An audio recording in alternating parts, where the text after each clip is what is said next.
O tema que me foi passado é um daqueles que o Mark Dever lista como as 9 marcas da igreja saudável. O tema é a conversão. E eu quero fazê-lo de tal forma a dar um panorama do que é conversão, mas nós não vamos expor apenas um texto bíblico, tá? Assim como o Mark Dever no livro dele não trata de um texto somente, faz exposição dele, mas faz um ajuntamento de textos para tirar algumas conclusões, a gente vai fazer a mesma coisa. Então, em certos momentos, se eu julgar necessário a gente ler certas porções da Escritura, eu vou convidar você a abrir a Bíblia, eu também vou abrir, eu faço a leitura ou peço para onde vocês ler, tá bom? E a gente vai lendo assim e construindo o nosso pensamento, o nosso raciocínio acerca do que a Bíblia diz sobre conversão, ok? Então deixa eu começar, os slides aqui estão, na verdade, mais para nortear o seu entendimento do que nós pretendemos expor. Então assim, eu quero começar com um esboço para você entender qual é a minha parte nessa manhã. Tá? Nós temos 2 partes, né? Como o Tiago já explicou, uma parte 1, e ao final da parte 1 eu vou dar um tempo para perguntas, então eu quero estimular você a perguntar. Não precisa inventar a pergunta, mas se você tiver pergunta pertinente ao assunto, eu quero ouvi-lo, e se eu puder responder, eu vou responder. Então a gente vai tratar da parte 1, eu vou expor ela inteira, depois eu paro, abro para perguntas, depois a gente vai para a parte 2, abre para perguntas no final e estamos encerrados essa primeira parte antes de irmos para o intervalo, tá bom? Então veja só o que eu coloquei aqui no esboço desse estudo. A parte 1 eu chamei de Dissecando Conversão, e eu quero começar com um estímulo provindo do Mark Dever, né? O Dever, ele no livro 9 Marcas, ele tem lá um capítulo sobre a importância de entender a conversão de maneira bíblica. Eu quero pegar algumas coisas que estão naquele capítulo e tratar como ponto de partida da nossa discussão. E a partir daí fazer o quê? Mostrar o que é conversão em distinção de um outro termo que a gente usa na teologia, que é chamado de regeneração, e explicar a diferença e a relação entre elas para que haja uma compreensão de como a vida cristã se inicia em alguém, né? E depois a gente fecha falando dos elementos da conversão. Então, basicamente, essa primeira parte é tratarmos da importância da conversão e entender o que ela é. Na segunda parte, eu vou dissecar os elementos da conversão, que são arrependimento e fé. Então, eu quero entendê-los de 4 maneiras. E aqui eu coloquei 4 pontos que, na verdade, vão valer para ambas as coisas. Eu vou estudar primeiro um, e eu vou mostrar o seu aspecto holístico, sua gratuidade, sua instrumentalidade, sua habitualidade. Depois o outro, fazer a mesma coisa. Seu aspecto holístico, sua gratuidade, sua instrumentalidade, sua habitualidade. Por quê? Para nós compreendermos que uma coisa não está distanciada da outra, não está diferente da outra. Fé e arrependimento são coisas que andam juntas na vida do crente desde o início do seu surgimento. E a gente vai mostrar como eles têm características bem parecidas, embora funcionem para coisas diferentes, mas eles andam juntos e têm características parecidas. Então essa vai ser a nossa parte 2, tá bem? Então vamos começar a parte 1, que eu denominei Dissecando Conversão. Então, vamos dissecá-la assim, vamos pegar um estímulo do pastor Mark Dever. Lembra, o pastor Mark Dever escreve o livro 9 Marcas porque ele está preocupado não em delimitar todas as marcas que fazem uma igreja ser saudável. Inclusive ele menciona que tem amigos que falaram com ele que você deveria ter incluído isso, faltou isso aqui. Ele diz, olha, não é que eu estou esgotando o assunto, na verdade eu quero trazer algumas marcas que eu julgo estão muito esquecidas, negligenciadas na vida da igreja cristã norte-americana em geral. Então, percebe-se que ele quer resgatar algumas coisas que têm sido esquecidas. Então, eu quero começar com um aspecto da conversão. Até porque, pensa bem, vamos ser bem perspectivos agora, introspectivos, no tempo de pensar, de ver como é que funciona na nossa igreja, na nossa própria vida. Se alguém perguntasse para você assim, o que você acha que a igreja brasileira precisa? Talvez você concordasse com o Dever, dizer, não, nós precisamos de um entendimento da teologia bíblica. Nós precisamos de uma teologia realmente bíblica. Nós precisamos de mais pregação expositiva.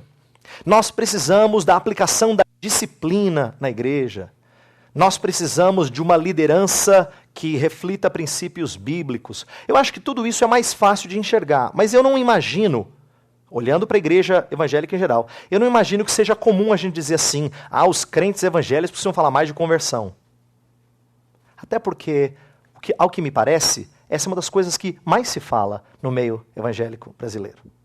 Então, por que a gente tem que pensar nisso? E eu quero, então, chamar a atenção do porquê que um entendimento bíblico da conversão seria uma das 9 marcas de uma igreja saudável. E eu acho que a melhor resposta, e ele dá uma dica no decorrer do capítulo, é de que ele está dando um grito de alerta contra o amplo cristianismo nominal nos Estados Unidos da América. Quem conhece os Estados Unidos sabe que é um país que, por tradição, é amplamente protestante, é amplamente evangélico. Evangélico não é a melhor palavra, protestante é a melhor palavra, né? Porque várias das igrejas protestantes estão longe de serem evangélicas, de professarem a fé evangélica. São protestantes, têm nome de presbiteriana, de batista, de metodista, que tradicionalmente eram evangélicas, mas hoje não são mais. Então, por conta dos Estados Unidos da América terem tanta gente que faz parte de igreja, mas que não é convertida, acho que o Mark Dever está preocupado em dizer assim, para uma igreja ser saudável, as pessoas precisam realmente se converter e precisam ter um entendimento correto do que seja conversão. Por quê? Até as igrejas evangélicas também estão repletas de pessoas que acham que são do Senhor, ou acham que são discípulos de Cristo, mas não compreendem verdadeiramente essa questão da conversão. Então, eu creio que eu faço a seguinte pergunta: isso não é aplicável à nossa realidade evangélica brasileira? E eu acho que é. Deixa eu explicar antes o porquê talvez não seria. Quando a gente pensa em evangélico no Brasil, pelo menos alguns anos atrás, talvez você se lembre disso se você é evangélico há bastante tempo. Havia um tempo no Brasil em que ser evangélico era sinônimo de expressar uma fé muito robusta, muito séria, né? Falava-se dos evangélicos como sendo gente do livro, gente que estuda, gente que conhece a Bíblia, né?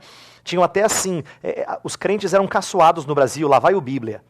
Lá vai o que conhece a Bíblia, o que estuda a Bíblia. Por quê? Porque ser evangélico, durante um tempo na história do Brasil, era ser muito sério em relação à vida com Deus e, normalmente, repleto de pessoas genuinamente convertidas. Pelo menos essa é a impressão que a gente tem.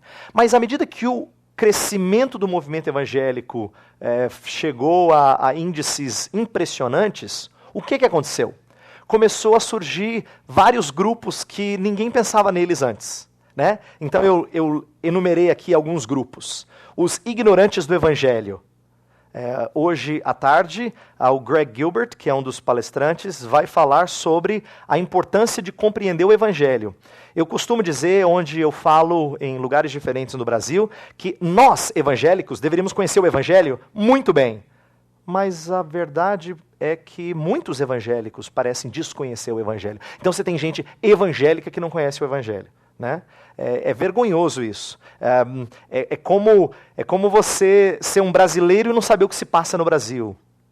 É como você torcer para um time, mas não saber nenhum jogador do seu time. É inconsistente, né? Não significa compromisso verdadeiro, amor por alguma coisa. Falta identidade. Mas há muitos evangélicos que não conhecem o evangelho. Mas também os desigrejados. Tem crescido no Brasil gente frustrada com a instituição e acham que devem ser cristãos ou discípulos de Cristo sem ligação qualquer com alguma instituição. Isso parece ser bastante comum hoje em dia, tem crescido em certos círculos. Então os desigrejados, eles são pessoas que estão longe dessa ideia de fazer parte de um corpo que é visível, né? E um outro problema, eu coloquei entre aspas aí, desviados, por quê? Você já percebeu como esse grupo cresceu no Brasil? Né? Você conversa com gente e fala assim, você é evangélico? Não, sou desviado. Né? Algum dia eu já fui. Mas é impressionante, as pessoas aprenderam isso, se tornou parte da cultura brasileira. A ponto de alguém dizer assim, eu sou católico, eu sou evangélico, eu sou desviado. É quase como se fosse a terceira categoria no Ibope brasileiro, né? Católico em primeiro lugar, depois evangélico, depois desviado, depois vem as outras religiões. Tamanho é o número de pessoas que já passaram pela igreja evangélica e não se veem mais parte dela. Por quê? Em parte, porque não há um entendimento bíblico de conversão. E isso tem feito com que nossas igrejas se encham de gente. E eu estou colocando aqui nossas porque eu acho que nós temos que assumir o erro do grupo evangélico. Aqui é uma lição que até foge um pouquinho disso, mas acho que é muito importante. É muito fácil quando a gente se distancia de certas igrejas ditas evangélicas e diz assim, eles. Graças a Deus, eu não, Senhor. Mas tem um aspecto virtuoso em você e eu nos identificarmos com todas as igrejas ditas evangélicas e dizer, Senhor, nós temos errado. Por que eu digo isso? O profeta Daniel faz uma oração de confissão no capítulo 9 do livro que ele escreve, e ele não é alguém que por tanto tempo não ouviu profetas. Mas ele fala, Senhor, nós temos pecado, nós não temos ouvido os profetas. Veja, Daniel é alguém que fez aquela oração porque estava lendo Jeremias. Então ele não é alguém que não leu o profeta. Mas ele se identifica com o povo e fala, nós temos pecado. Nós temos transgredido a tua lei, Senhor. A nós pertence o corar de vergonha. Veja, Daniel poderia muito bem dizer assim, Senhor, esse povinho não dá, né? Mas ele não ora assim. Ele ora contrito porque ele faz parte desse contingente. Por que eu digo isso? Nós temos que nos entristecer pelo estado das igrejas evangélicas brasileiras. Não são aquelas igrejas, são as igrejas das quais nós fazemos parte. Então, existe essa tristeza, falta entendimento bíblico de conversão? Eu acho que sim, e esse estímulo do Dever é para a gente pensar. E, na verdade, eu quero agora destacar uma outra coisa. Ele cita...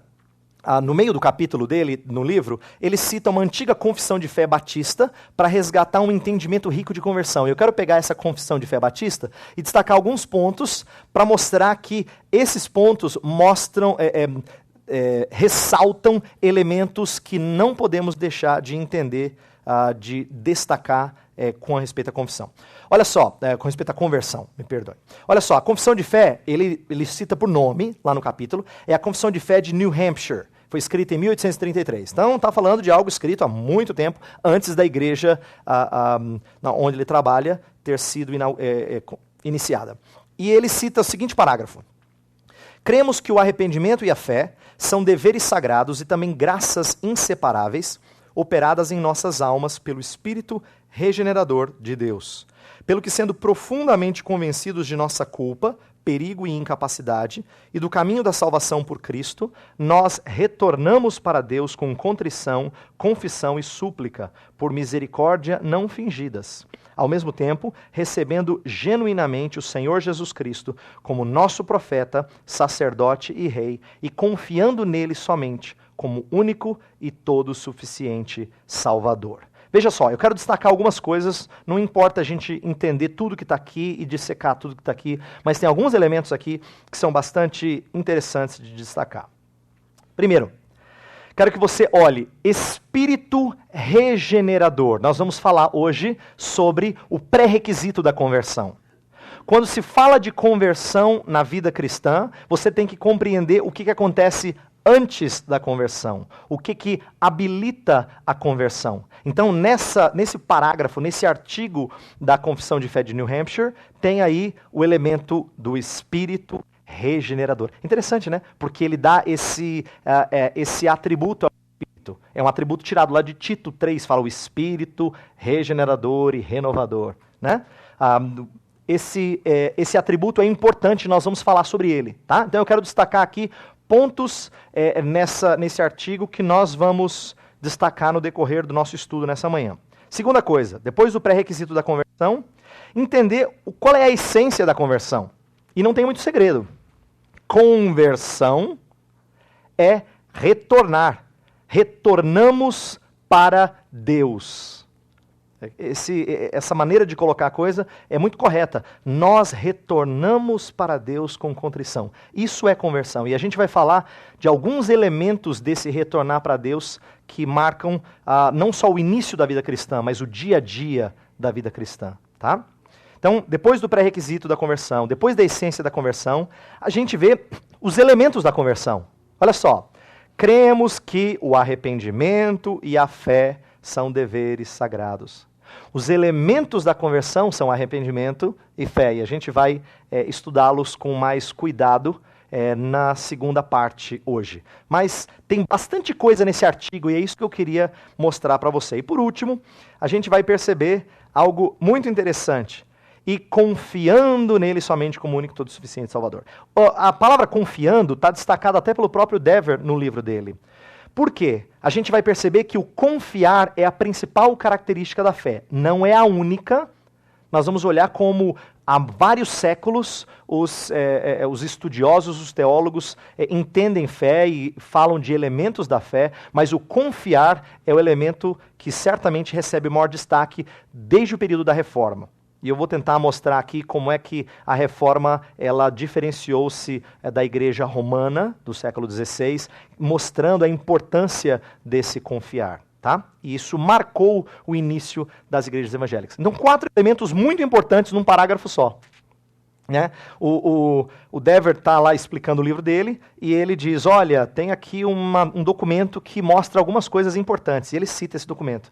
E esse documento tem esses elementos que eu gostaria de usar para a gente estudar o resto do nosso tempo juntos aqui. Tá? Vamos falar do pré-requisito da conversão, vamos falar da conversão, dos elementos da conversão e a principal característica da fé. Ok?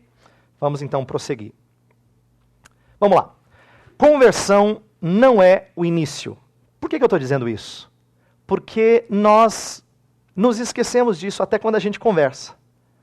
A gente fala assim, no início da minha vida cristã, quer dizer, a partir da minha conversão, porque nós normalmente tomamos a conversão como ponto de partida. Né? Isso não é necessariamente errado, mas ele mostra que às vezes a gente se esquece do que acontece anteriormente à conversão. Ok? Eu coloquei aqui, a obra do Espírito aplicando-nos à salvação conquistada por Jesus não começa na conversão.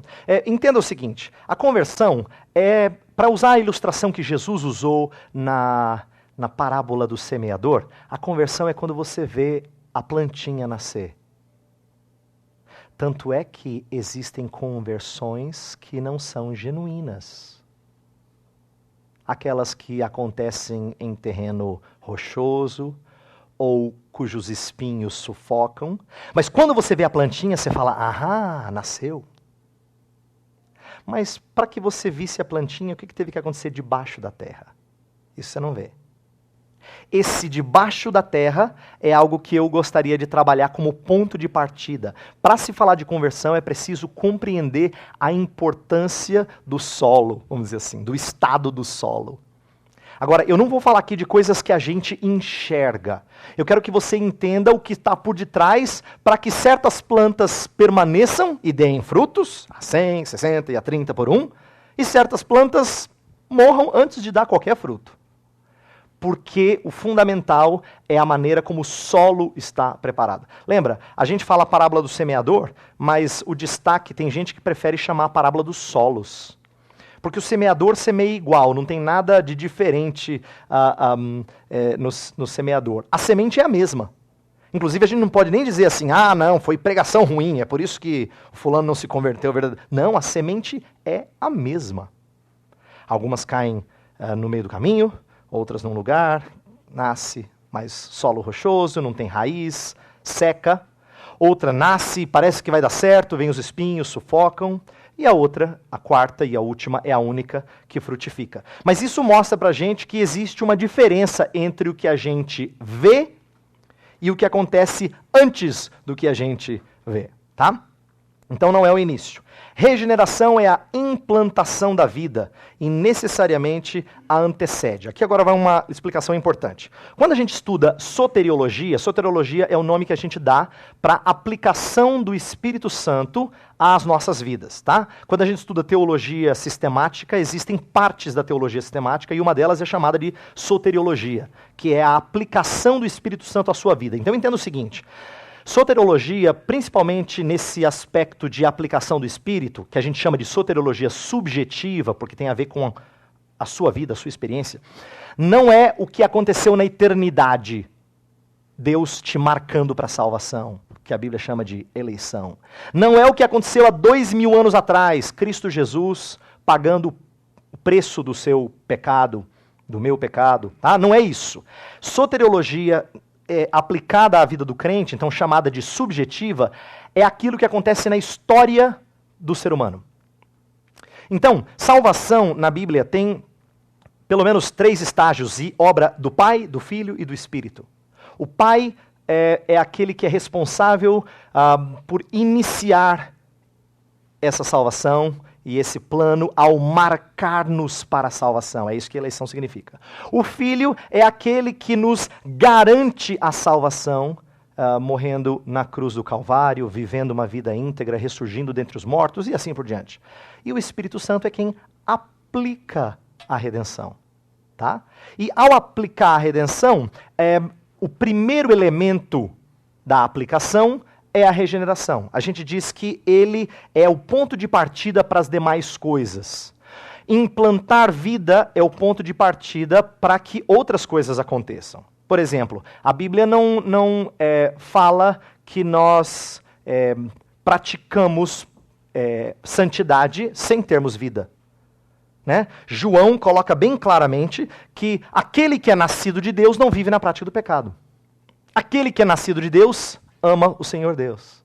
Aquele que é nascido de Deus vence o mundo.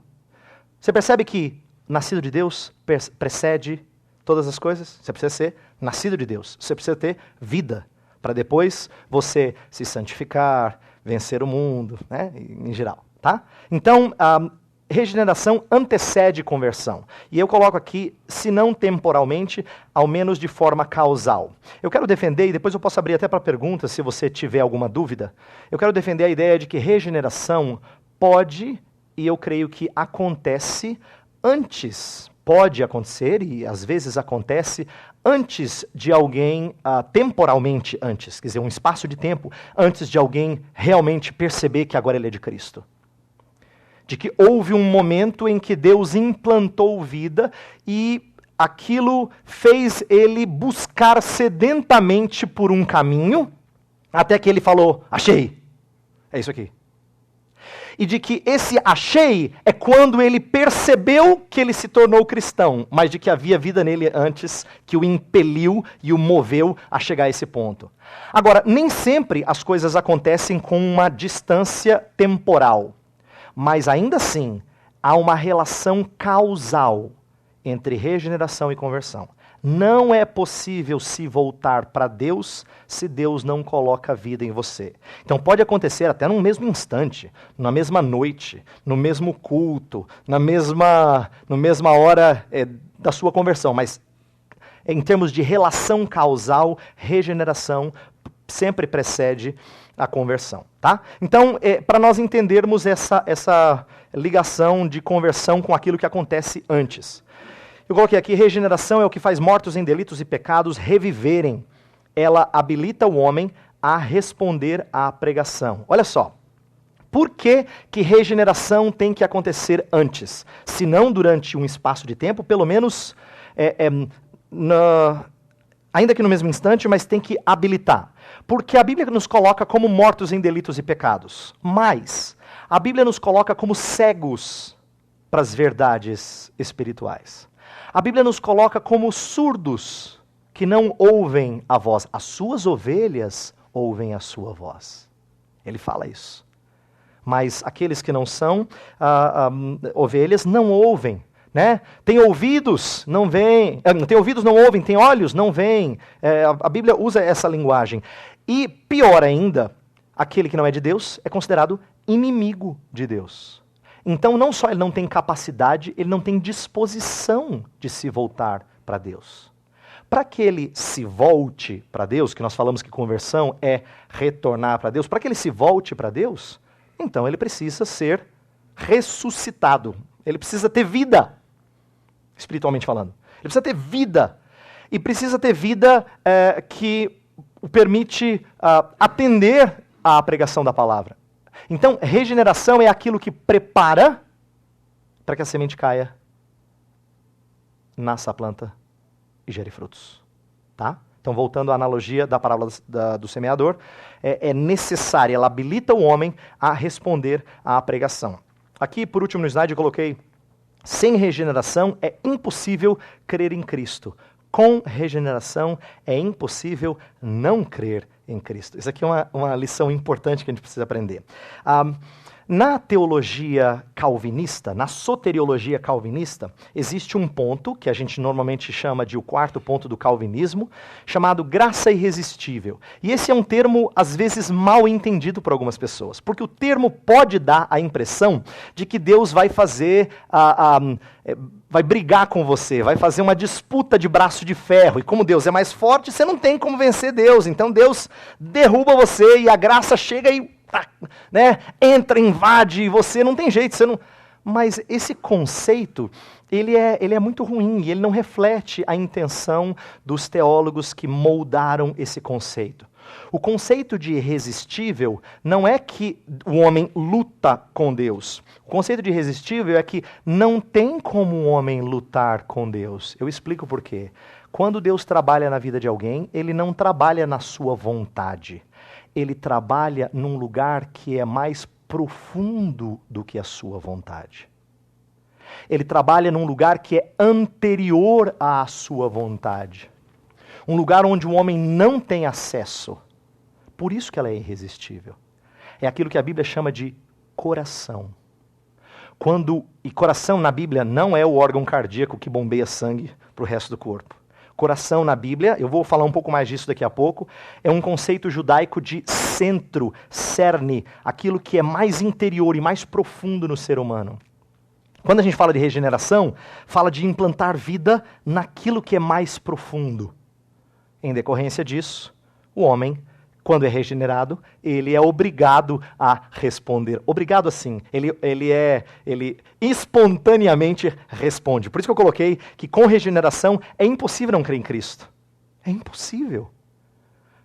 É por isso que a gente entende que todos aqueles a quem o Pai ama, salvadoramente, ele eficazmente os traz para junto de si.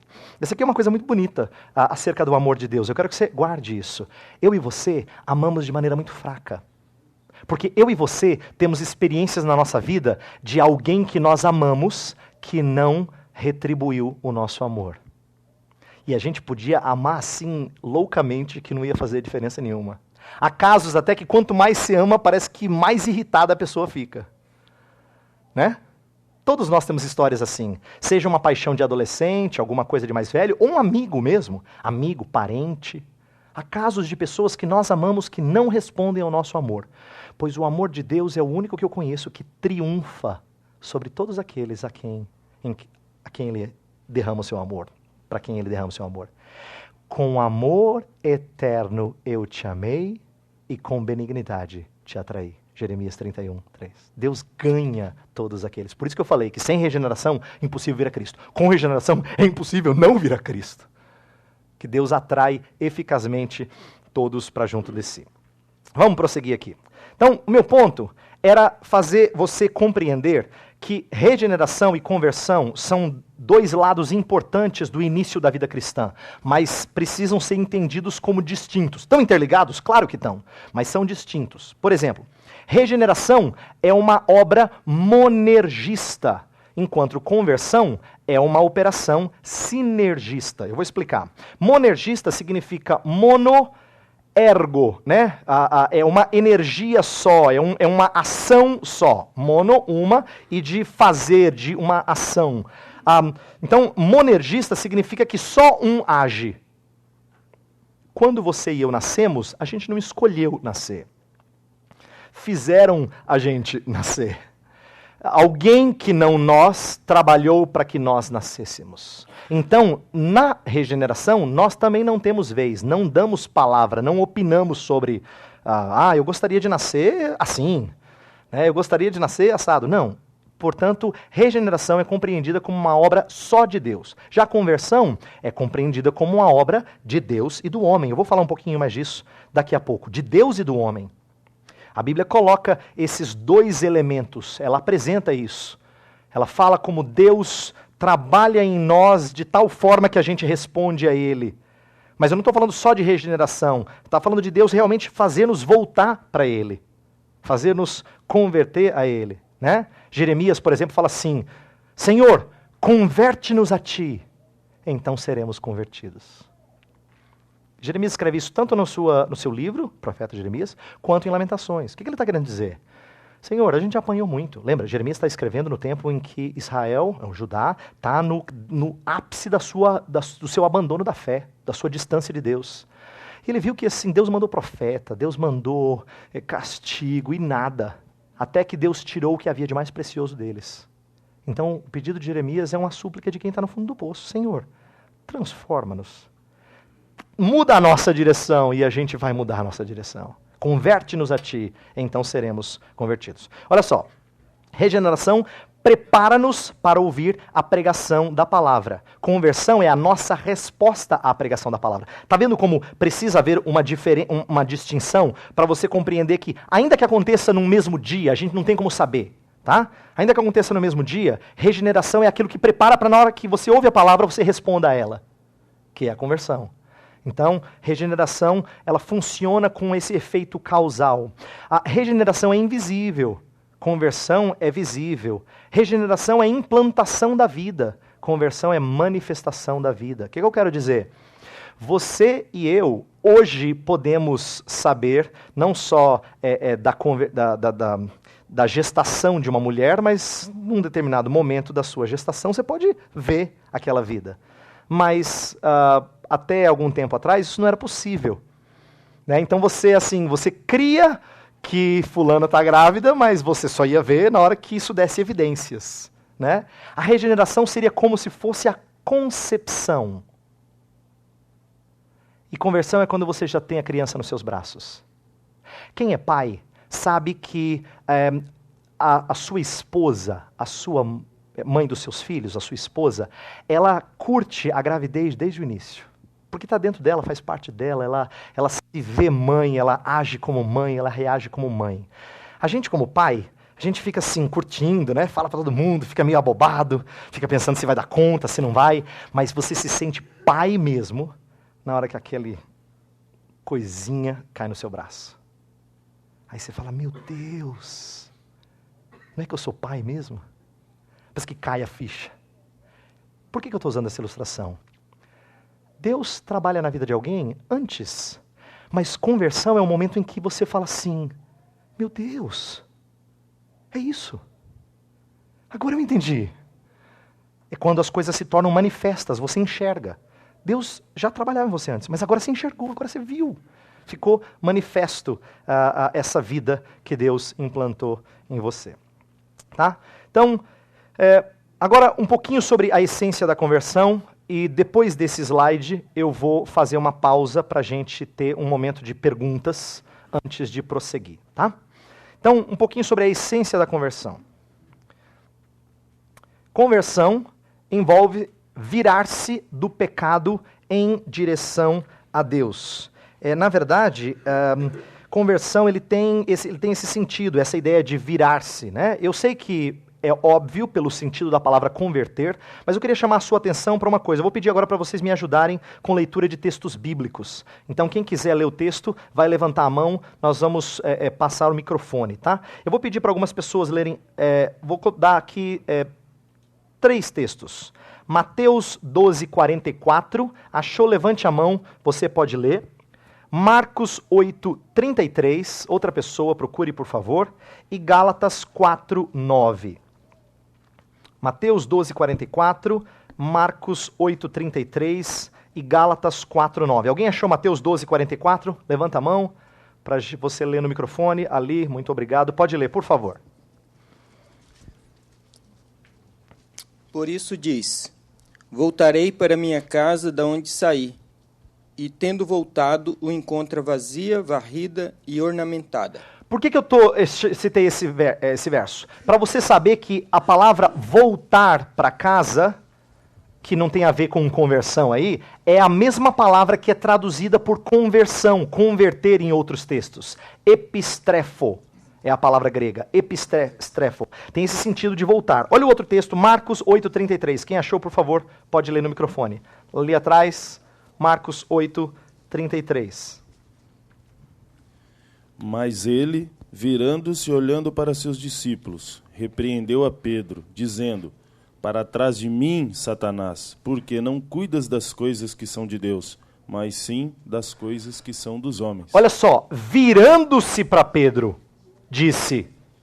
Então, assim, essa ideia de virar que a gente usa no dia a dia é o mesmo termo que normalmente é traduzido no Novo Testamento por converter, epistrefo. Tá? E por último, Gálatas 4:9, ali atrás, levantou a mão, pode ler.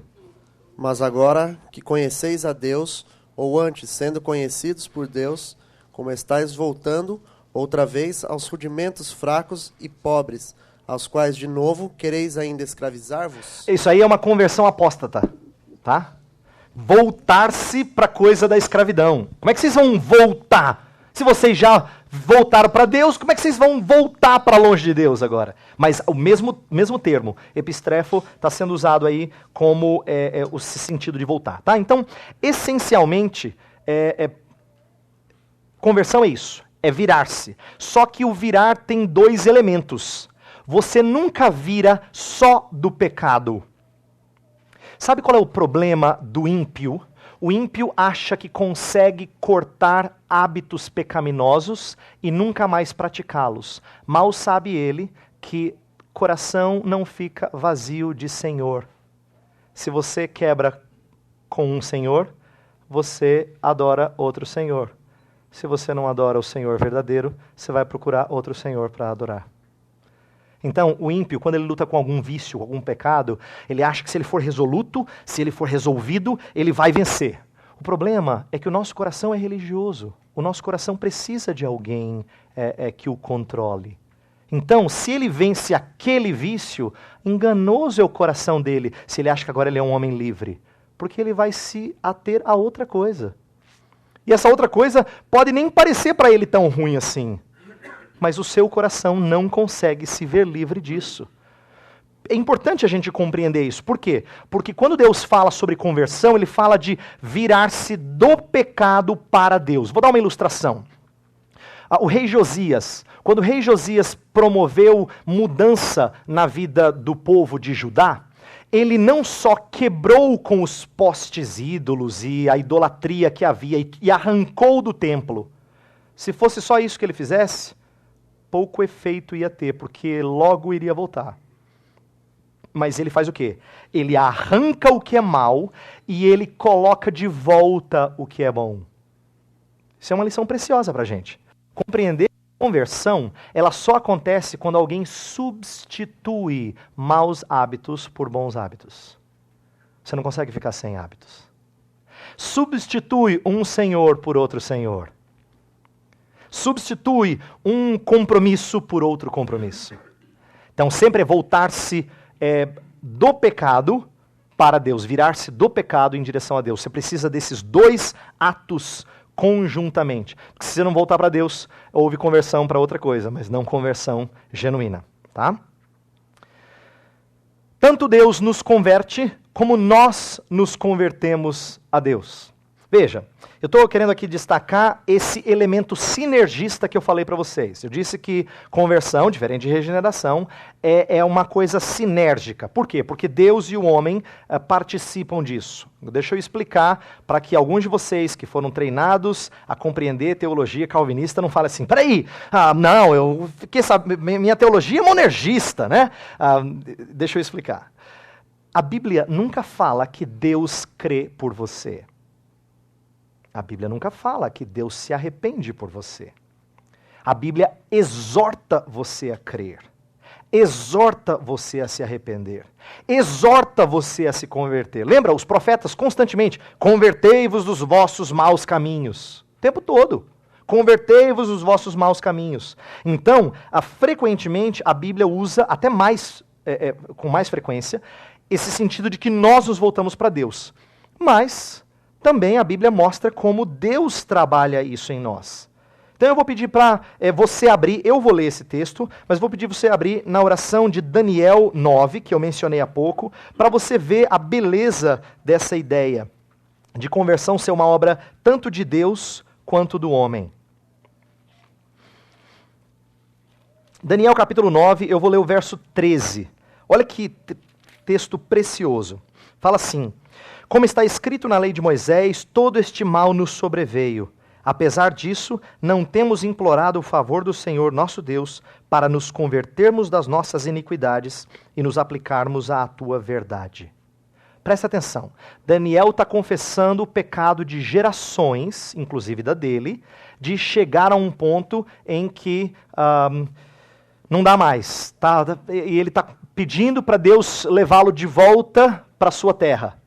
Só que ao fazer um histórico do pecado, ao fazer um histórico da decadência moral do seu povo, ele falou uma coisa muito preciosa. Ele falou assim: sobreveio juízo sobre nós, e mesmo quando sobreveio o juízo, nós não temos implorado o favor do Senhor para nos convertermos. Olha que interessante.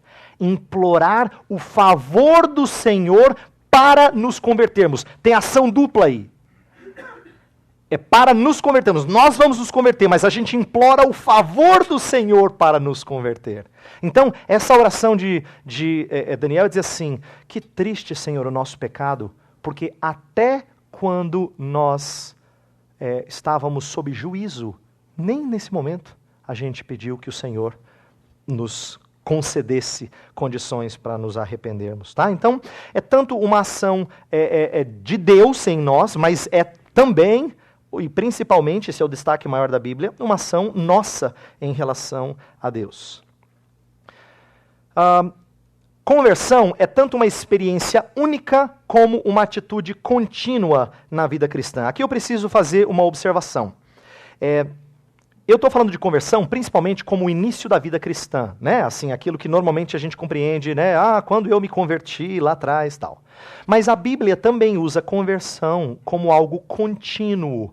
Por exemplo, quando Jesus confronta Pedro, que ele vai ser peneirado por Satanás, lá em Lucas capítulo 22, ele fala assim para Pedro: Pedro, mas eu roguei por você.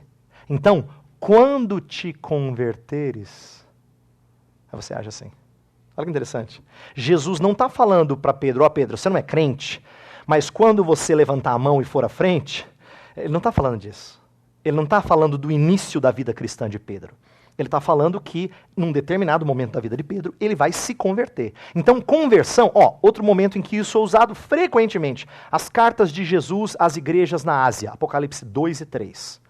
Praticamente toda carta tem convertei-vos, né? Quando você se converter, Jesus está escrevendo para igrejas, gente crente, e ele está dizendo para converter. Então, embora conversão na nossa vida, na nossa teologia, no nosso linguajar, normalmente se refere àquilo que acontece no princípio da vida cristã, nós também temos o uso bíblico que se refere à conversão como algo contínuo. E isso é importante, porque aí esse segundo elemento a gente não pode se esquecer dele. Há um sentido em que você diz assim, quando você luta contra os seus pecados, quando você luta contra as suas fraquezas, você diz assim: Senhor, continua a me converter quando eu me afastar do Senhor. Eu quero implorar o teu favor para me voltar para o Senhor. Então, conversão não é uma coisa, um dia que eu me converti, agora eu sou de Cristo, agora o Espírito habita em mim, agora há poder. Não. Quem é crente, tropeça, sabe que nós precisamos frequentemente dessa repetição da conversão. Agora, vamos entender aqui a conversão num primeiro momento. Algumas conversões são graduais, enquanto outras conversões são repentinas. Deixa eu explicar isso aqui para a gente quebrar com um paradigma muito comum nas igrejas evangélicas brasileiras. Às vezes há uma ênfase tão grande no dia da sua conversão que nós ofuscamos o fato de algumas pessoas serem cristãs desde que lembram de alguma coisa, desde que são gente, né? Não há nada de estranho se alguém se mostra verdadeiramente cristão e diz para você, olha, eu acho que eu sou crente desde que eu me conheço por gente. Não tem nada de estranho nisso. Tá? Conversão na vida de filhos de pais crentes frequentemente não acontece com experiências radicais. E a gente tem que tomar muito cuidado para não forçar isso na vida de pessoas que crescem na comunidade cristã. Porque essa é uma tendência da igreja brasileira. A igreja evangélica tem essa coisa assim, meu filho, você já se converteu? Meu filho já se entregou para Jesus? Meu filho, tem que fazer aquela oração.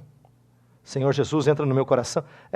Por que existe essa ênfase tão grande? Porque a gente destaca que tem que ter aquela experiência da conversão e se esquece de que filhos de pais crentes normalmente não têm experiência radical. Eu vi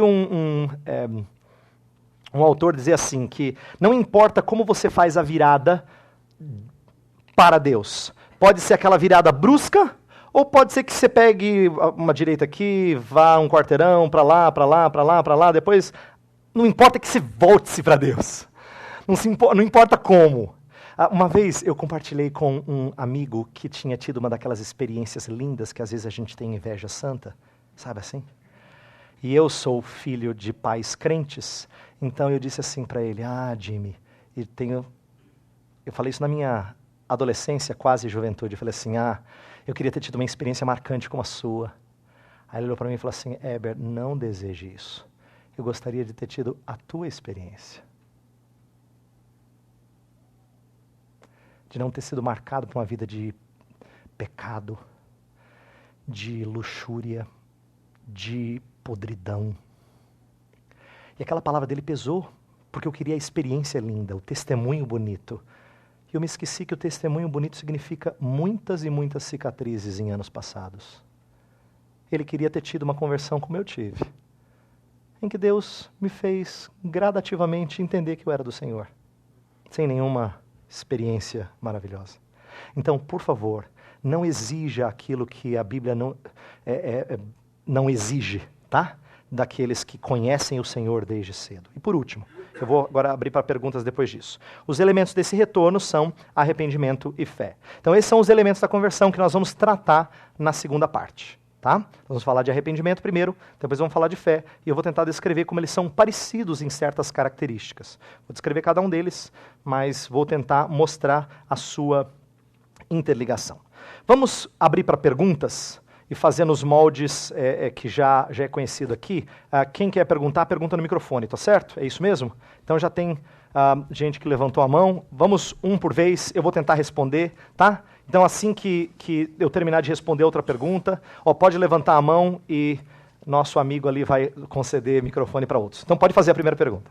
Pastor Heber, falando daquela parte que você falou sobre graça irresistível, você citou a diferença de vontade para o coração, né? Ok. Então, para mim, sempre quando eu li, por exemplo, buscar-me-eis e me achareis quando me buscardes de todo o coração, eu sempre associei coração com vontade. Para mim era sinônimos, parece que tem uma diferença aí. Isso. Poderia explicar melhor assim? Claro, a sua pergunta é muito boa. Coração, às vezes, é sinônimo de vontade, mas coração, às vezes, é sinônimo de mente. E o coração, às vezes, é sinônimo de sentimentos. Eu vou explicar isso na segunda parte, mas eu já adianto porque a sua pergunta é muito propícia. Por exemplo, Jesus fala assim quando ele quer pegar de surpresa aqueles homens que estão pensando mal do milagre que ele acabou de fazer. Por que arrazoais em vosso coração? Olha só, arrazoais em vosso coração. Isso quebra com aquele paradigma que a gente tem. Você já viu como a gente prega? A gente fala assim, não basta crer em Jesus apenas aqui, viu? Precisa crer aqui. A gente dicotomiza mente e coração como se mente fosse uma coisa, coração fosse outra. Na verdade, a Bíblia usa coração não com esse entendimento de coração é uma parte, mente é outra. Coração é anterior, inclusive, à mente. É anterior, inclusive, à vontade. Buscar de todo o coração significa buscar com inteireza de vida. inteireza de vida. Tá? Então, com a vontade, sim. Eu vou mostrar na próxima parte que a vontade é o passo, é o selo final para você ver que alguém realmente se arrependeu, que alguém realmente creu. O ato da vontade é aquele que decide fazer alguma coisa. E esse é fundamental. Ele é o que bota, concretiza tudo. Tá? É o passo final, é muito importante. Então, você não está errado em pensar, falar da necessidade, da vontade ir adiante, buscar o Senhor. Mas buscar de coração é mais do que isso. Buscar de coração significa buscar o Senhor, inclusive, com o seu intelecto. Buscar o Senhor com todas as suas emoções. Quem busca o Senhor não busca só com a sua vontade. Tá? Então, essa distinção eu acho que é sadia. Outra pergunta? Temos aqui na frente algumas. Então, alguém com microfone pode fazer, depois os outros vão recebendo o microfone. Por favor. Pode fazer. Irmão, eu achei bastante interessante essa explicação a respeito de conversão gradual e repentina, mas eu tenho dificuldade de explicar, por exemplo, conversão em uma pessoa que é mentalmente lenta ou debilitado. Eu gostaria de saber alguma coisa. Se tem como, né? Uma pessoa, por exemplo, com síndrome de Down, que são mais lentos mentalmente, é possível conversão? Ok, boa sua pergunta. Eu vou mexer em vespeiro agora, tá? Então se prepare. Se prepare. Vamos pensar num caso pior, porque síndrome de Down tem muita gente com uma compreensão razoável das coisas. Vamos pensar num caso assim que a pessoa tem uma deficiência mental tão grande que ela praticamente não consegue responder a nada que você fale com ela. Aqui vem uma surpresa para alguns de vocês. Eu não acho que essa pessoa precisa ser convertida. O que o pastor Ever vai falar? Vai sair asneira. Não, eu espero que não. Vamos lá, presta atenção. Presta atenção. Para alguém, isso aqui é importante. Para alguém morar com o nosso Pai Celestial, presta atenção, isso é muito importante. Para alguém habitar com o nosso Pai Celestial, essa pessoa precisa ser eleita pelo Pai, remida pelo Filho e regenerada pelo Espírito. Essas três coisas são imprescindíveis. Porém, eu não digo que ela precisa se converter. Eu vou dizer por quê. Porque conversão, como a gente vai ver na segunda parte, constitui-se de arrependimento e fé. Mas como é que alguém crê se essa pessoa não tem condições de entender a mensagem de Deus? Eu vou mostrar que não é possível ser fé genuína se não há compreensão da mensagem. Biblicamente, não é. Você precisa compreender a mensagem para crer. Se você não tem condições de compreender a mensagem, você não crê. Se você não crê, você não é salvo. E agora? Aí a gente teria que tirar uma conclusão que a Bíblia não autoriza a gente a tirar, de que todos os deficientes mentais e todas as crianças que morrem na infância, todos são condenados ao lugar de perdição. Por quê? Porque não tem condições de crer, de entender a mensagem. Então, agora presta atenção na explicação que eu vou tentar fechar de maneira breve. Depois a gente pode, se for o caso, conversar um pouquinho mais. Isso aqui é importante. Fé não é imprescindível para que alguém veja o Senhor e habite com o Senhor, porque fé é transitória. Fé só é necessária para quem vive esta vida de forma consciente. Presta atenção. Quando Paulo termina lá em 1 Coríntios 13 e fala assim, das três coisas existe fé, esperança e amor, mas a maior delas é o amor. Por que o amor é maior que fé e esperança, sendo que fé e esperança são virtudes tão importantes na vida cristã? Porque fé e esperança cessam, amor não. Fé não é necessária quando as coisas que não se viam agora são vistas. Esperança não é mais necessária quando aquilo que se esperava chegou. Então, fé e esperança são virtudes importantes na vida cristã para esta vida. Mas elas não são eternas como o amor é eterno. Nós para sempre amaremos o Senhor, mas nós não precisaremos para sempre crer no Senhor, porque um dia o que nós cremos será visto. Então, minha explicação a você, meu irmão, é o seguinte. Eu entendo que uma pessoa mentalmente inapta a ouvir a palavra de Deus pode ser levada para o seio de Abraão. Eu creio que pode. Eu não tenho como discernir isso. Eu não conheço o que Deus vai fazer na vida dela. Não conheço. E eu não tenho base bíblica ou teológica para dizer ela é ou não é, né, ser categórico quanto a isso.